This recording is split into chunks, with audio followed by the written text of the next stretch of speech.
अबू आसिम आजमी महाराष्ट्र की असेंबली से सस्पेंड हुए हैं। पूरे सेशन के लिए उन्हें सस्पेंड किया गया है। औरंगजेब पर दिए बयान के बाद उन्हें सस्पेंड किया गया। SP MLA Abu Azmi assembly से सस्पेंड हुए हैं। इस सेशन के लिए उन्हें सस्पेंड किया गया है। उनके औरंगजेब पर दिए बयान को लेकर लगातार सियासत जारी है। उन्होंने औरंगजेब की तारीफ की थी, जिसके बाद से लगातार रिएक्शंस सामने आए। एफआईआर भी उनके खिलाफ दर्ज हुई। हालांकि अब उन्होंने माफी भी मांग ली है, लेकिन उसके बावजूद भी अब उन्हें असेंबली से सस्पेंड कर दिया गया है। इस पूरे सेशन के लिए उन्हें सस्पेंड किया गया है।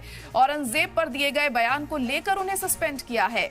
एसपी एमएलए अबू आजमी को असेंबली से सस्पेंड किया। इस वक्त की बड़ी और अहम खबर आपको बता रहे हैं कि अबू आसिम आजमी ने औरंगजेब पर बयान दिया था, जिसके बाद तमाम दलों की तरफ से रिएक्शन सामने आए और इस बयान की मुखालफत की गई और शिवसेना ने तो इसके खिलाफ एफआईआर भी दर्ज करवाई। हालांकि अब अबू आजमी ने अपने बयान के बारे में ये कहा है कि मेरे बयान को तोड़ मरोड़ कर पेश किया गया है, लेकिन अगर किसी की भी भावनाएं आहत हुई है मेरे बयान से तो मैं उसके लिए माफी मांगता हूं। आप ये उस वक्त की तस्वीरें भी देख सकते हैं। कल जब असेंबली के बाहर हंगामा हुआ, नारेबाजी की गई, अबू आजमी के खिलाफ यहाँ उनके तस्वीर पर जूते चप्पल भी चलाए गए और ये तब की तस्वीरें हैं। कल की तस्वीरें आपको दिखा रहे हैं जब इसकी मुखालिफत की जा रही थी, हंगामा हो रहा था, एहतजाज यहाँ पर किया जा रहा था और अब उन्हें असेंबली से भी सस्पेंड कर दिया गया है। तो बड़ी और अहम खबर इस वक्त आपको बता रहे हैं। महाराष्ट्र असेंबली से सस्पेंड हुए हैं अबू आसिम आजमी। पूरे सेशन के लिए उन्हें सस्पेंड कर दिया गया है क्योंकि उन्होंने औरंगजेब की तारीफ की थी एक बयान में और इसी बात को लेकर नाराजगी देखने को मिल रही है बीजेपी में, शिवसेना में, और अब उन्हें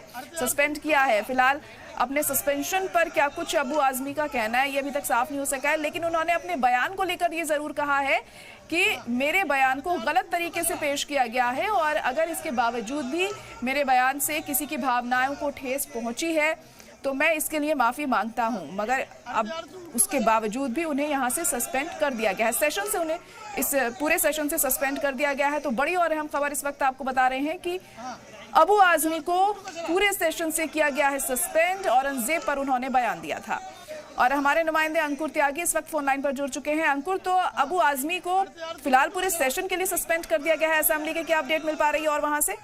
देखिए, यही फैसला लिया गया है। विधानसभा अध्यक्ष के पास जो सत्ता पक्ष है उनसे जुड़े हुए लोग गए थे अपनी शिकायत लेकर। उनका साफ तौर पे कहना है कि जिस तरह का शब्दों का इस्तेमाल किया गया, जिस तरह का औरंगजेब का महिमा मंडन किया गया, जिस तरीके से हिस्ट्री को पूरा तोड़ मोड़कर एक नई हिस्ट्री क्रिएट करने की यहाँ पर कोशिश की गई, औरंगजेब को एक अच्छे फ्रेम में दिखाने की यहाँ पर कोशिश की गई, ये दिखाने की कोशिश की गई उसने मंदिर तोड़े तो मंदिर बनाए भी, अगर मंदिर तोड़े तो मस्जिद भी तोड़े, वो इंसाफ पसंद व्यक्ति था। ऐसी तमाम जो बातें हैं जिनका कोई आधार नहीं होता उनको एस्टेब्लिश करने की कोशिश की गई, वो भी उस राज्य में जहाँ पे छत्रपति शिवाजी महाराज का गृह राज्य हो, जहाँ पर हिंदवी साम्राज्य की उन्होंने स्थापना करनी चाहिए। तो जाहिर तौर पर एक बहुत बड़ा विरोध प्रदर्शन यहाँ पर हमने देखा था और उसके बाद विधानसभा अध्यक्ष ने अभी शायद रूल बुक को चेक करने के बाद पाया कि गिल्टी है और उन्होंने इस बात को मानते हुए उनको इस पूरे सेशन के लिए विधानसभा सत्र के निलंबित कर दिया है और ये भी कहा है कि इस दौरान वो जो विधानसभा का परिसर है, जो प्रेमाइसिस है, उसमें भी नहीं आ सकते हैं। तो ये कड़ी कार्रवाई यहाँ पर होते हुए हम देख रहे हैं विधानसभा के परिप्रेक्ष्य में। जी बिल्कुल, सख्त एक्शन यहाँ पर लिया गया है। तो हमने देखा कि अबू आजमी ने अपने बयान को लेकर माफी भी मांग ली थी और ये भी कहा था कि वो माफी मांगना चाहते हैं कि अगर किसी की भावनाओं को ठेस पहुंची है उनके इस बयान से, उनका ये मकसद नहीं था जो उन्होंने बयान दिया है, उसके खिलाफ भी उसके बाद भी एक्शन उनके खिलाफ लिया गया। देखिए, अबू जो विधानसभा अध्यक्ष हैं और जो बाकी के नेता हैं वो ये बात मानते हैं कि अबू आसिम आजमी की माफी का कोई मतलब निकलता नहीं है, क्योंकि उन्होंने जब ये बयान दिया था तो उनको पता था कि इसके क्या रेपरकशंस हो सकते हैं। वो सीजन्ड पॉलिटिशियन हैं, उनको पता था अगर वो इस तरह से करेंगे, वो भी महाराष्ट्र में करेंगे, तो किस तरह का एक करंट पैदा होगा और उस रेपरकशंस के लिए जानबूझकर उन्होंने इस तरह का बयान दिया, उस पर अड़े रहे और इसीलिए, और अभी भी उन्होंने माफी जो कही है उसमें शब्दों को लेकर काफी ज्यादा लोग बहुत ज्यादा संतुष्ट नहीं हैं। तो ये तमाम पहलू रहे हैं कि अब आपके यहाँ पे आपकी सिर्फ माफी नहीं देखी जा रही है, यहाँ पे माफी मांगने से पहले जो आपने मैसेज दिया उसकी इंटेंशन यहाँ पे देखने की कोशिश की जा रही है।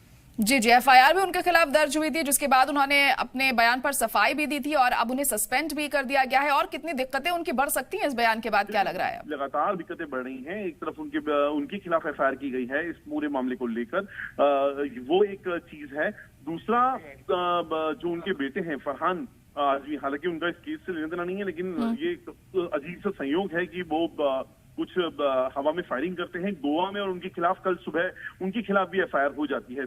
हालांकि दूसरा मैटर था, लेकिन जो अक्सर डॉट्स कनेक्ट हम करते हैं तो लगता है कि एक पूरा एक यहाँ पर एक आक्रोश यहाँ पर देखने के लिए मिल रहा है, और वो शायद वही बात है कि अब मुश्किलें यकीनन तौर पर उनकी बहुत ज्यादा बढ़ी हुई हैं। पूरे सेशन से उनको, सेशन अभी शुरू हुए मुश्किल 3 दिन हुए हैं, और ऐसे में उनका निलंबन किया जाना, लंबा सेशन था, आने वाले 20 दिन से ज्यादा का दिन यहाँ अभी होने थे, बहुत सारा काम होना था, अपनी एरिया का रिप्रेजेंटेशन उनको करना था, डिमांड्स उनको रखनी थी, पूरा कोई काम वो यहाँ पे नहीं कर पाएंगे, तो एक बड़ा सेटबैक यहाँ पर अबू आसिम आजमी के लिए। जी बिल्कुल, एक बड़ा सेटबैक उनके लिए है, क्योंकि पूरे सेशन के लिए उन्हें सस्पेंड यहाँ से कर दिया गया है।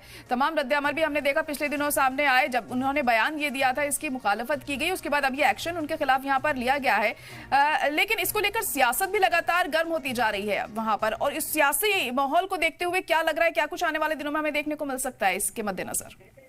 देखिए, फिलहाल तो अब आसिम आजमी का एक तो जो निलंबन है वो सबसे बड़ी खबर है, दूसरा यहाँ पे पुलिस क्या एक्शन लेती है वो एक सबसे बड़ा रहेगा।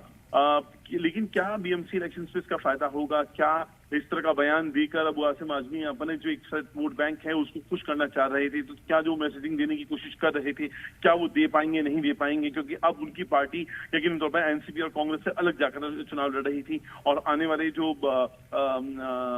चुनाव होने वाले हैं म्यूनिसिपैलिटी के, तब उनको एनसीपी, शरद पवार, कांग्रेस और एआईएम से मुकाबला होगा। तो ऐसे में वो अपने वोट बैंक को कितना साध पाएंगे इस बयान को देकर? क्या वो जो करने की कोशिश कर रहे थे अबू आसिम आजमी, क्या वो होता है या नहीं होता, वो भविष्य के गर्भ में है।